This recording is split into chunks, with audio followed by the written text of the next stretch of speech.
नमस्कार मंडळी, मी आज कोफ्ता करी बनवली होती. त्याआधी आम्ही गेलो होतो चष्मा बनवायला. तिथून थोडंफार शॉपिंग करायला गेलो, म्हणजे काही खारी बटर घेतले, भाज्या वगैरे घेतला आणि मग घरी आलो. आणि त्याच्यानंतर कोफ्ता करी बनवायला घेतली. मी एक पाव पनीर घेतलं होतं, ते छान व्यवस्थित किसून घेतलं. नंतर एका साईडला बटाटे उकडत टाकले होते.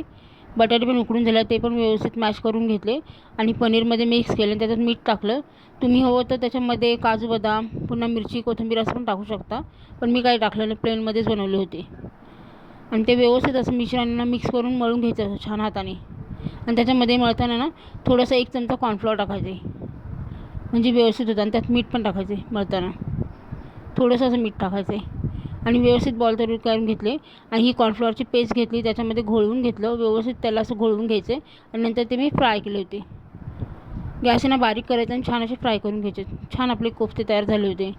आणि इथे मी एका कढईमध्ये तेल घेतलं, त्यात बटर टाकलं आणि टोमॅटोची पेस्ट टाकली. त्याच्यानंतर मग मी त्याच्यात वाटण केलं होतं, ते वाटण टाकलं आणि छान आपले असे कोफ्ते सोडले होते त्याच्यात. आणि वरून किसलेलं पनीर टाकले. तुम्ही क्रीम पण टाकू शकता. छान कोफ्ता करी झाली होती. व्हिडिओ आवडल्यास लाईक करा, शेअर करा, सबस्क्राईब करा. बाय.